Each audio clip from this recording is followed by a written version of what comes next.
Can you play the cartels, Luigi Money?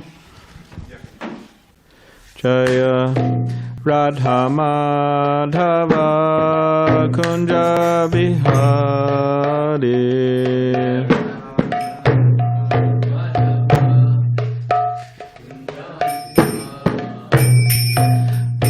Radha Madhava Kunja Bihari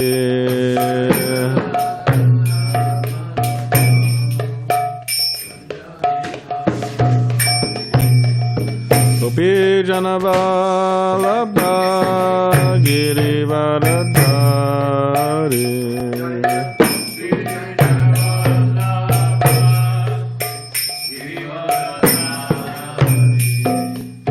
Gopi Janavalabha Girivaradhari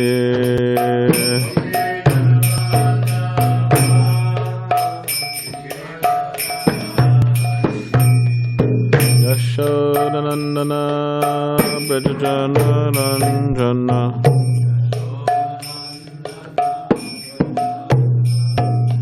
Yashodanandana Brajajana Ranjana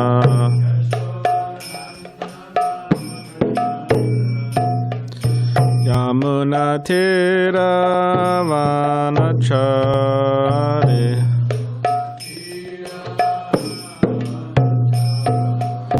Yamuna Tira Vanachari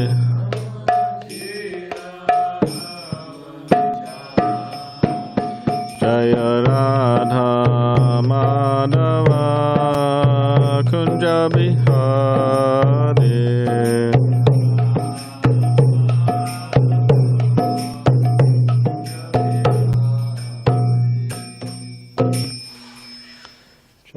Paramahansa Parivajacharya Ashtatra Shatashi Srimad Grace Bhaktivedanta Swami Prabhupada Ki Jai Antakoti Vaishnavrinda Ki Jai Grantaraj Srimad Bhagavatam Ki Jai. All glories to the assembled devotees, all glories to the assembled devotees, all glories to the assembled devotees, all glories to Sri Guru and Sri Gauranga.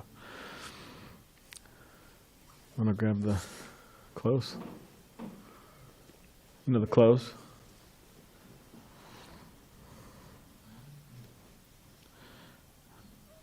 All right, we're just waiting for the book. I'm waiting for the verse. I'm going to grab your...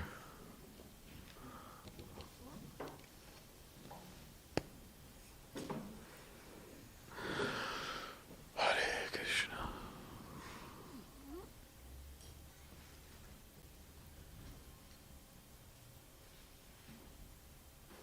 Om Namo Bhagavate Vasudevaya. Om Namo Bhagavate Vasudevaya. Om Namo Bhagavate Vasudevaya. So, 6 canto prescribed duties for mankind. Maybe over time they'll change it to humankind. Huh? Huh?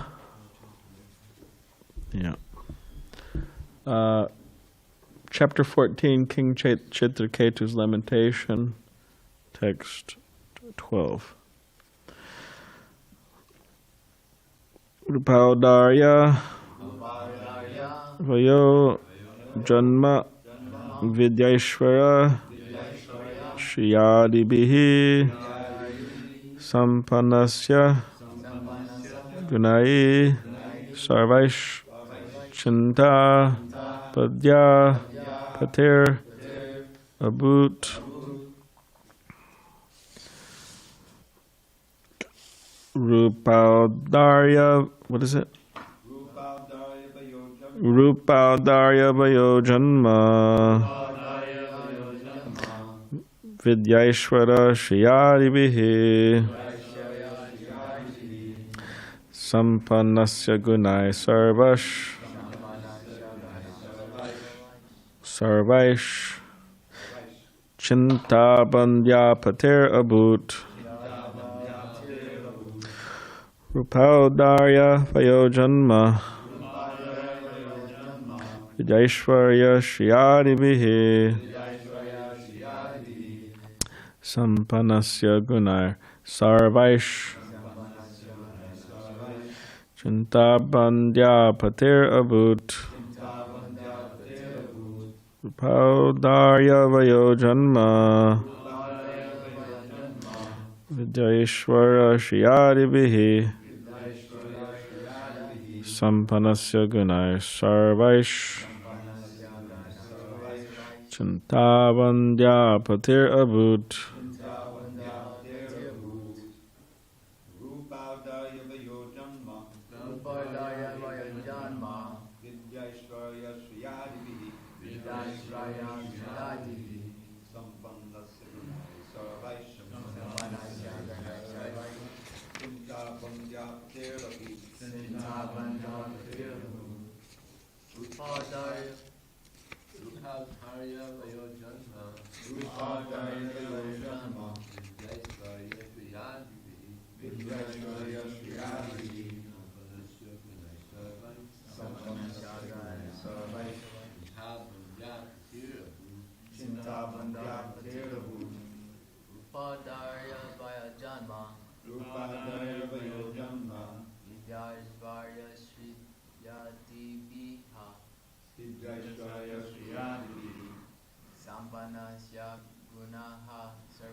Okay, Rupa with beauty.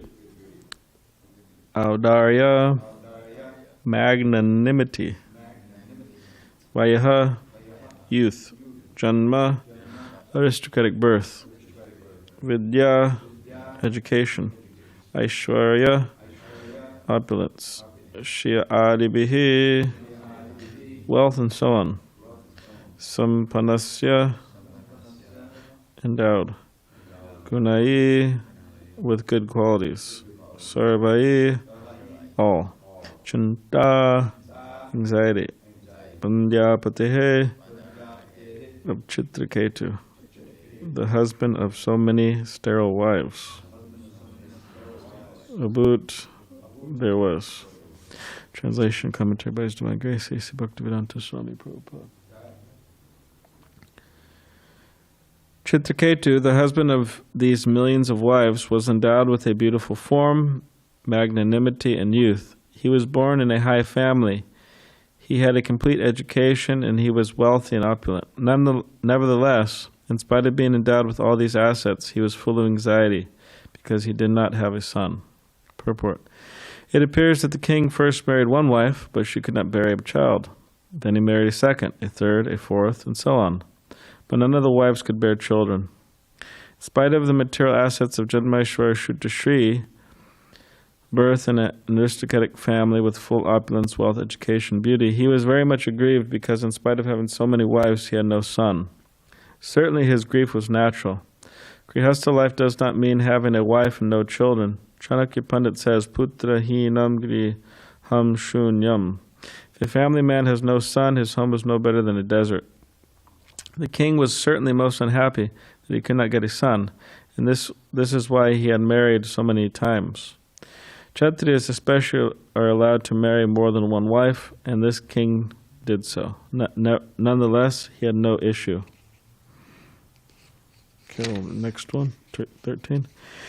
His queens all had beautiful faces and attractive eyes, yet neither his opulences, his hundreds and thousands of queens, nor the lands of which he was the supreme proprietor were sources of happiness for him.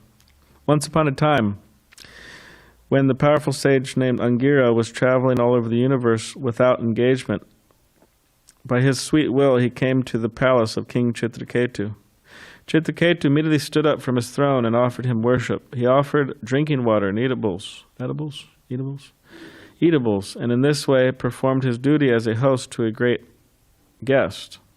When the rishi was seated very comfortably, the king, restraining his mind and senses, sat on the ground at the side of the rishi's feet.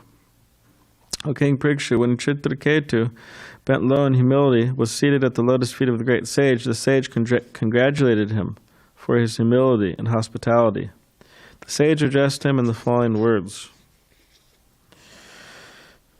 Okay, 17. The great sage Angira said, "My dear king, I hope that your body and mind and your royal associates and paraphernalia are well. When the seven properties of material nature, the total material energy, the ego, and the five objects of sense gratification are in proper order, the living entity within the material elements is happy. Without these seven elements, one cannot exist. Similarly, a king is always protected by seven elements: his instructor, Swami or Guru, his ministers, his kingdom, his fort, his treasury, his royal order, and his friends." Purport.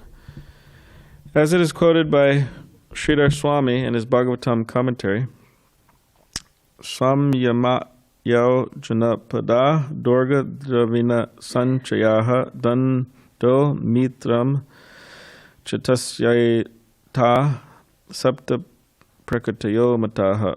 A king is not alone. He first has his spiritual master, the supreme guide.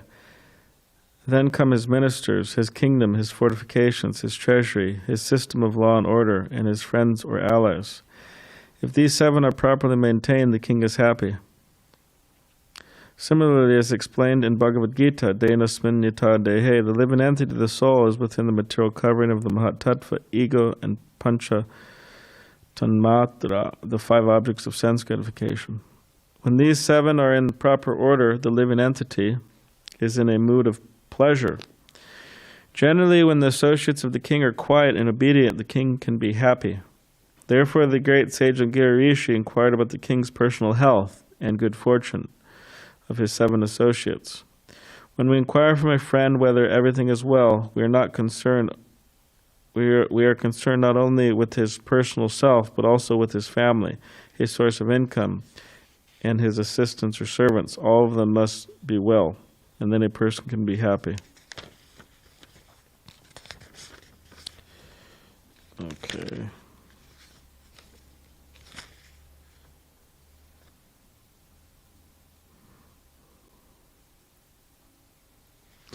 Oh my God, Madandasya, Gananjana Shalakaya, Chakshu, and Vitamini Tasmai Shri Gurave Namaha, become Karivachalam, Bangam Langai, taken him, Yokipatamaham Bandesha, Guru and Tadanam, Banchakopuribishta, Kipas and Debevacha, Patitanam Pavanebya, Vaishnavebya, Namanamaha, Jai Shri Krishna Chaitanya, Prabhu Nityananda, Shri Advaita Gadadhar, Shivasadi Gaura Bhaktivinda, Hare Krishna, Krishna Krishna, Hare Hare, Hare Rama, Rama Rama, Hare Hare.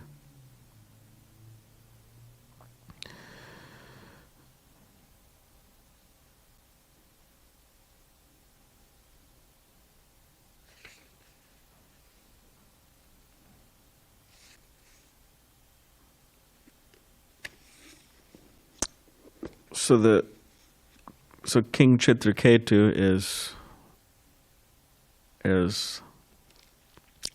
suffering, despite him having so many opulences. Right? He's a king. I mean, he has millions of wives. That means, to maintain, like the Srimad Bhagavatam says in the 12th canto, if a man is able to maintain a family in this age of Kali, they go, so expert, very good. It's like a amazing thing that a man could work in such a way as to maintain his wife and children and keep everything going, like it's a big deal. That's like the perfection of human life. Wow, this guy really reached the perfection. He's a great soul, Mahatma. He maintained his family.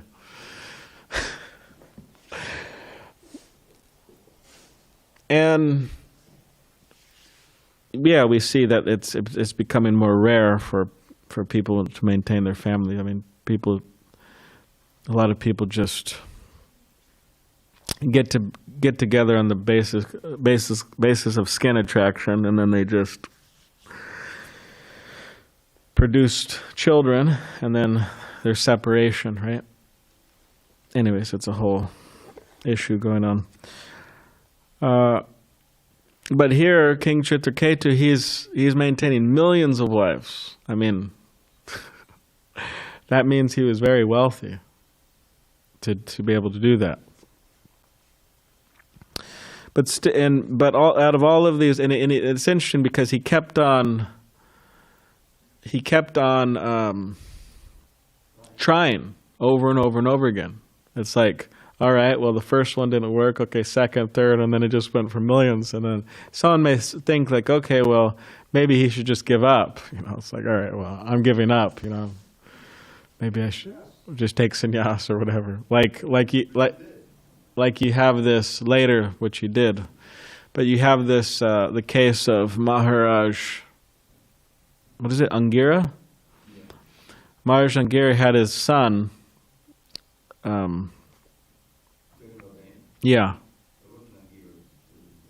Anga, yeah, I'm sorry, Maharaj Angira, Anga, Maharaj Anga. So he had a son. The son was so terrible, such a evil person. Says he was out playing in the playground or whatever out near the river, and he would actually kill different children he was playing with, and then he grew up. And at one particular point, says that Maharaj Anga, he said that this is enough, and he just left in the middle of the night. Just went to the forest. Accepted sannyas. So someone may say, well, why doesn't King Chitraketu just do that? Or why doesn't he just learn to live without a son? Right? Just accept. Rather than trying millions of times. Which Srila Prabhupada is actually critical of. He criticizes King Chitraketu for having this a particular mentality. Or you could say he criticizes the particular attitude King Chitraketu has.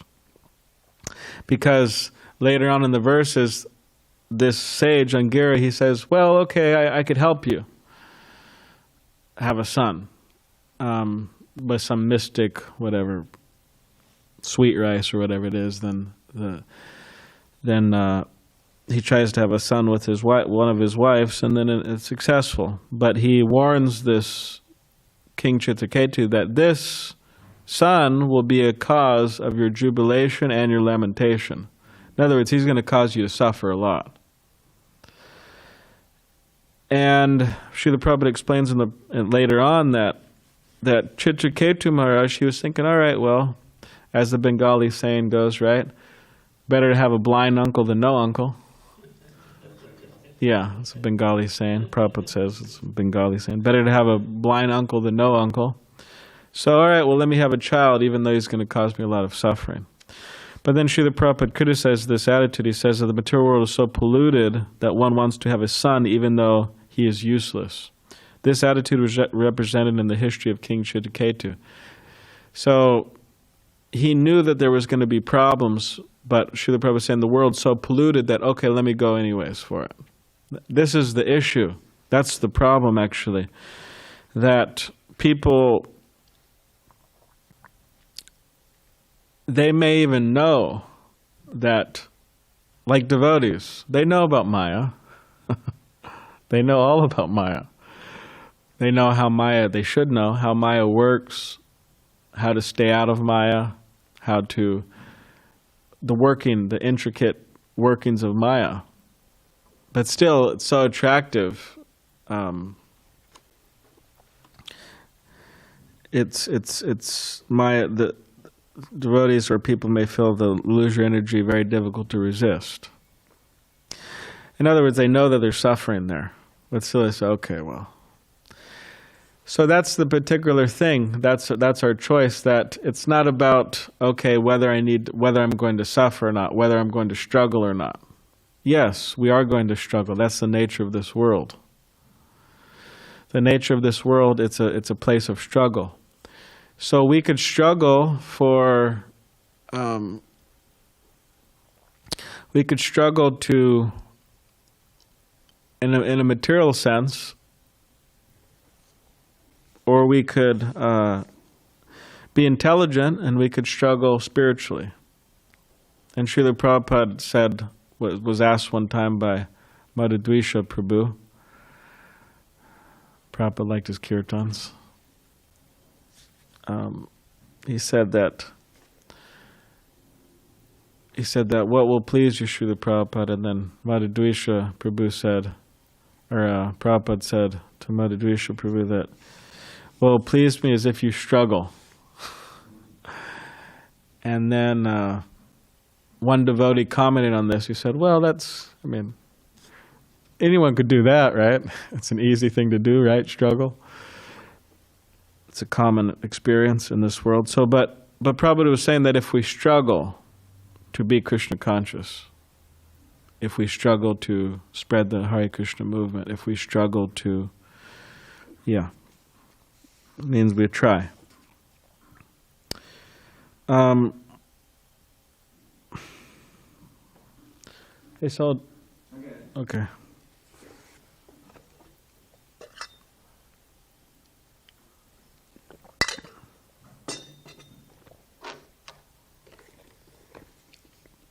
Intentionally struggle.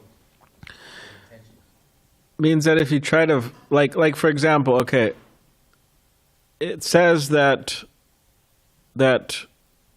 or in this world, one becomes polluted, one becomes infected with illusory energy or Maya. In other words, one's heart becomes contaminated by selfishness, by greed, by envy, by hatred towards other living entities.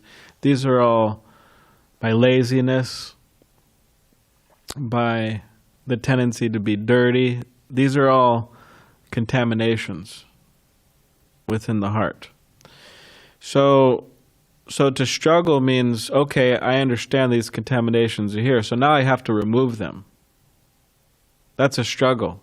That means we're undergoing some hardship, we're undergoing some austerity, some difficulties to remove that. Or for example, it says there's different stages of bhakti. One stage of bhakti is unsteady. One day somebody's feeling like they're on top of the world, they're ready to conquer the world, they're ready, they're hearing practically, right, every mantra, right? And they're really controlling their mind, their senses, and everything's just going well. And the next day, it's not like that. They're struggling. So it's an unsteady platform. So to struggle means to try to move beyond the unsteady platform to the steady platform, to work towards something. So yeah. Kind of like I see it's like when people go to the gym. Yeah. Some pain, some struggle there. Yeah. Spiritual muscles. To continue doing that every day. Yeah. Exactly.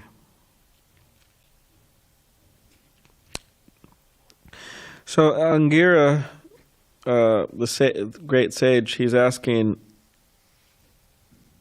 He's saying, I hope that your body and mind and your royal associates and paraphernalia are well. So he's wishing him well. And then later on, he comments that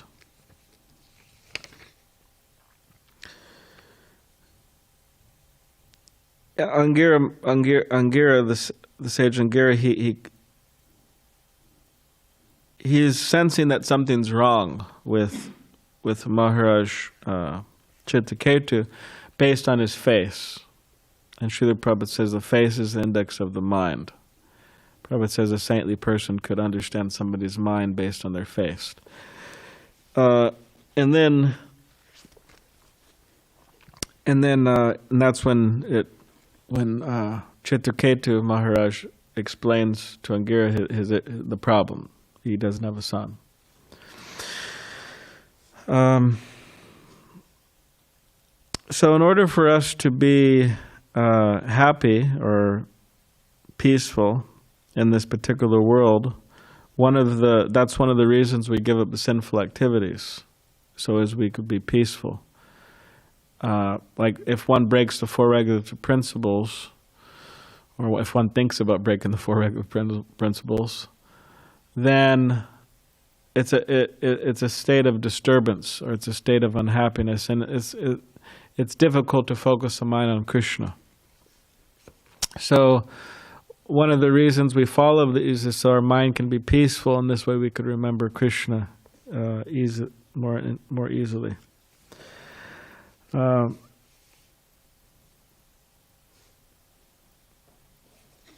And as our philosophy has it, that if we surrender to Krishna, and if we learn to satisfy Krishna, if we learn to please Krishna, then we become happy. Right? How many times have we heard that? So that means we have to try to rack our brains how we could serve Krishna and how we could please Krishna, and also please the devotees, because as this particular verse and purport explaining that the king's not alone, so similarly Krishna's not alone. He has all of his associates. And one of the ways in which we could please Krishna is by serving his different forms. For example, when we chant Hare Krishna, there's 10 offenses, so we try to avoid those. We try our best to avoid those. And in this way we're pleasing Krishna. There's prasadam, right? This is a form of Krishna. So we respect prasadam, and we honor it, and there's the deity of Krishna. So there's certain standards, right?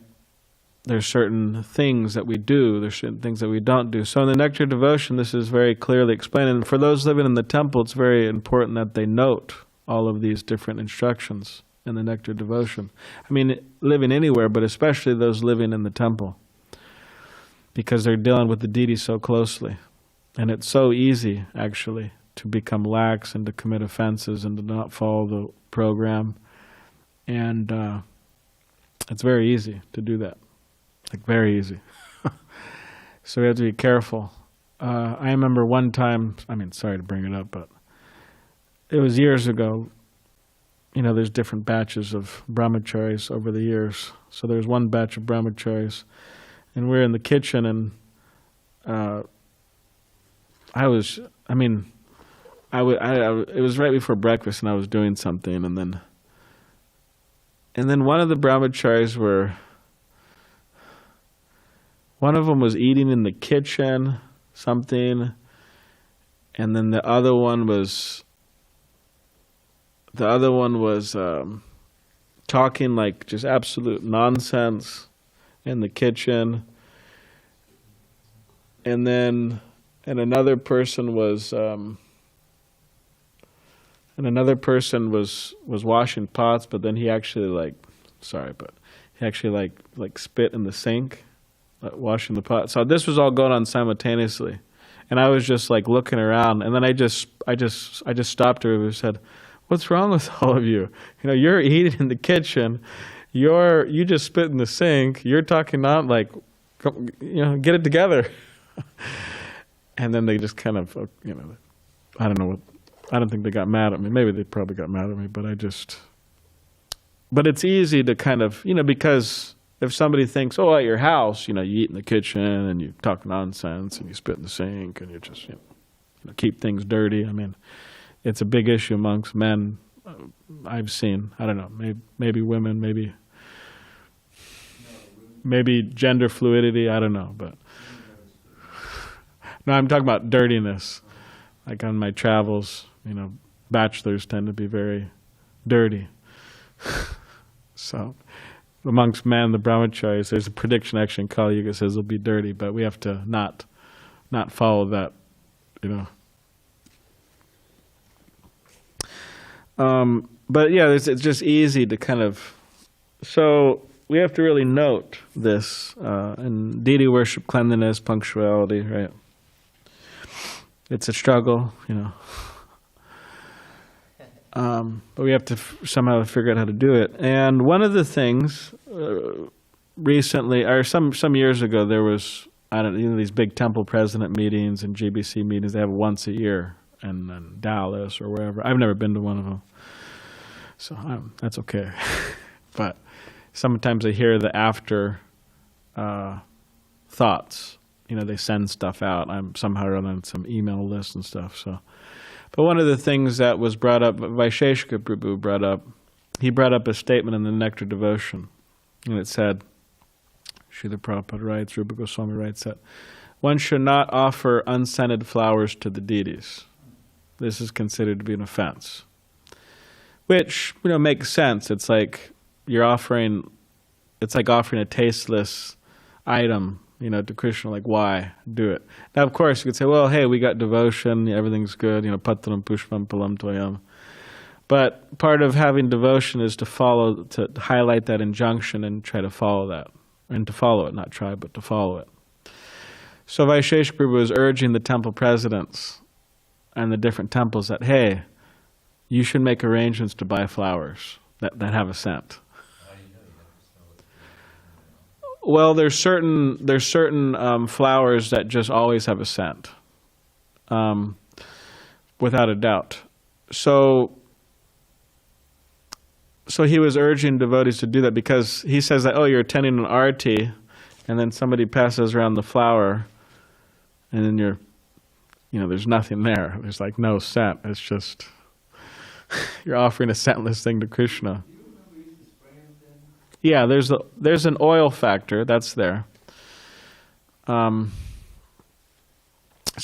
I visited ISV some years ago, and devotees were doing arati, and then they had these gardenias, the white gardenias. We have some growing here, but it's not so easy to produce mass, with our property. And granted, I've been to many temples around, or some temples around, and the devotees are doing a good job with all the flowers growing here. Bhajanarayan Swami, Mani B, and it's good.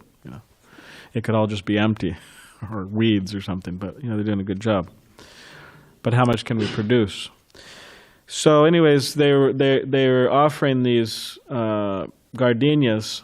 So then I went to the kitchen because I just built a new deity kitchen, and then I was going and I went to the refrigerator, and there was buckets and buckets and buckets of gardenias.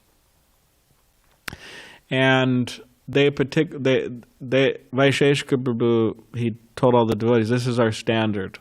We're not buying any other flowers, we're just buying gardenias. Why? Because they have a good scent, and this is what we're doing. So just buckets of gardenias, and then they offer it for every arti. So if you think about it, it's like, okay, Mangal arti, right? 7 a.m., 12, 4, 5, and 8. So that's 6 gardenias if you offer one per arti. That's 6 gardenias. So who's a mathematician out here, right? 6 times 30 is what? 180. So you need 180 gardenias in a month. Now, with the money we're saving through getting all these donations from Trader Joe's, so much fruit, we're not buying so much fruit, then someone said, well, let's buy flowers. Or maybe what we've done in the past is people have sponsored, it's called the Ghee Club, right? Ghee Club means there's a whole poster out there. Be part of the Ghee Club, $51 a month or whatever. Or somebody could sponsor it for a whole year or a month or whatever.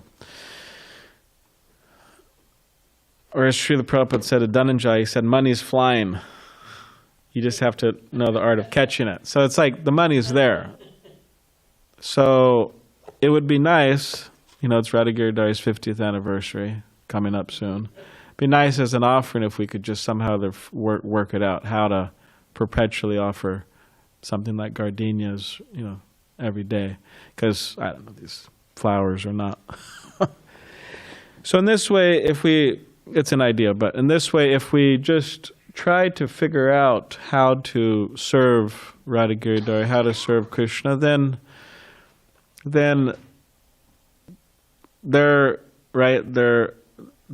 we become satisfied. And of course, it's not about us becoming satisfied, but we're acting according to our true nature as servants of Krishna. And this is how we're developing this loving relationship, by practical service. Okay, does anybody have any question or comment? Okay.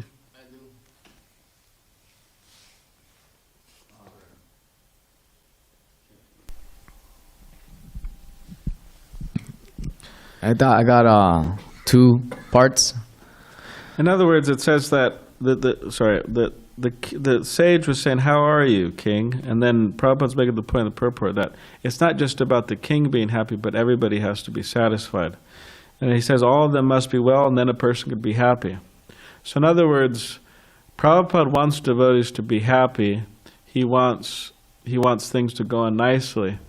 So what I'm saying is that if we do a practical thing like offer these scented flowers to Krishna, this will it seems like a small thing, but this is actually part of this will actually be helping fulfill Prabhupada's mission also of, first of all, us developing a loving relation with Krishna, and also the devotees being happy. I mean, it's part of the process. Yes, Mr. Michael Kors, go for it. Oh, hey, thank you. I didn't know that was your name. I knew you were making this up the whole time. Astral. Your name is Michael Kors. Okay, go for it, Michael. I don't mind. You can call me Michael Kors. That's what your shirt says. It's the brand. Oh, okay. I see. I loved your teaching. You did a great job. So the first point I'm gonna hit is the last one you hit about the flowers. Yes. Isn't there a scripture? I agree with everything. You know, I love it because you always want to do the best you can. Right? Yeah. So like you said, it's a relationship. But doesn't it say in the scripture that Krishna accepts any offering? Yeah. Want me to comment on that? Yeah. Okay. So. Yes, please. His Holiness Tamal Krishna Goswami, he would say how he would go to these life members' homes, and they'd have these big homes, like very fancy homes. And then the people would go, "Oh, you want to come and see my deities?" And then amongst this big fancy home, the homeowner would take Maharaj Goswami to see their deities, and it'd just be a little closet. And in the closet, there'd be the deities there, and then they'd be offering little pieces of rock candy, sugar cane, little sugar candy to the deity. So he was commenting that they have a big house. They should have a nice big altar room, and they should be offering all the nice things to Krishna. Not that they just eat nicely and then Krishna gets these little. So it means people have to do what they can to serve Krishna. So now I'm not saying that that's the situation here, but the question is, can we do more? I'm not comparing it as an exact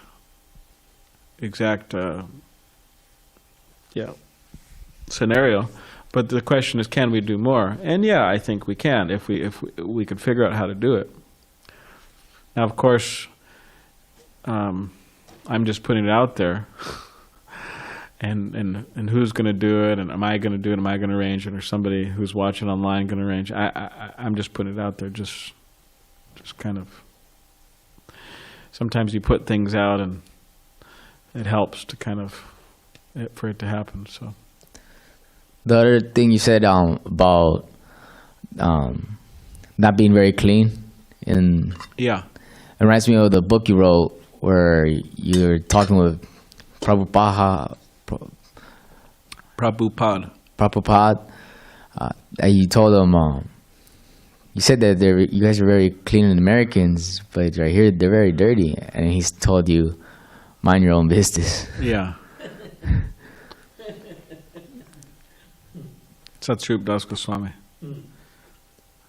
Well, Satsrup Das Goswami was in Kolkata, and then he said he was in a pro-Western or a pro kind of materialistic mindset, and he was being critical of the kitchen in the Kolkata temple. And he went to Srila Prabhupada, and he went to Srila Prabhupada, and he said, "Prabhupada, you say that India is suchi, clean, and America is like mlecha, dirty. But from my experience, it seems that the Kolkata temple, the kitchen's not so clean." And then Prabhupada just said, "You mind your business. Mind your own business." And Prabhupada just kind of shut him down. And then, so, I mean, Maharaj would explain that, Prabhupada was correcting him and saying that, yeah, he should mind, it's not really his duty, his concern, don't get overly concerned about others, external things. And so, but at least within the temple, I mean, Prabhupada has many instructions about cleanliness. Speaking about outer concerns, the story you gave about the king, he was trying to fulfill a inner empty space with outer... With the sun, yeah. Yeah, with the sun. And so he was like, and then there was like various other stories you gave where like this type of loneliness, where like, and we still live in it today, where people do all these type of activities and always want more and never feel fully satisfied because they haven't found their inner peace. Well, that void in the heart it's a Krishna.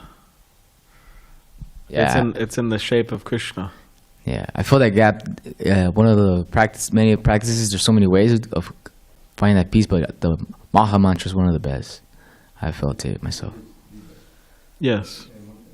Triveda Prabhu. Just one note on this word Audarya, which is right in the verse, the first verse. Rupa Audarya Vayo Janma. They're listing his opulences, right? Now that word Audarya is applied to Lord Chaitanya, right? Audarya avatar. What is that? Audarya Dham. So I've been kind of nagging everybody how magnanimity does not mean munificent, right? Munificent. There's two different words. Audarya means both. I looked it up. I just looked it up in the Sanskrit dictionary. Audarya means munificent and magnanimous. Magnanimous it means of noble demeanor, noble heart, great soul, very forgiving. I always think of Jagai Mara in forgiving. And munificent means giving, very generous like that. So it's a combination of both, which is ideal. Just wanted to point that out. There's one devotee, Mohan, one devotee names it Audarya Radha. Yeah. So it's a good, nice name. All right. Okay, so tomorrow is text 18, right? Text 18, yeah. So, and then tomorrow, actually, yeah, we'll have a guest speaker, we'll have a secret guest speaker. So, yeah, secret guest speaker. So, and yeah, I guess everybody fasted Nirjal yesterday, no water. They didn't say anything about juice though. So I saw some devotees drinking some juice around. No, I'm just joking. That's implied. Yeah. So they didn't have any water or any grains but I did notice devotees hanging out in the kitchen more yesterday. Yeah, they're just kind of like hanging out. I thought it was like kind of like just, taking darshan of the prasadam, kind of smelling it, okay, maybe tomorrow, But, so anyways, devotees could break their fast. All right. Granted, Srimad Bhagavatam ki jai.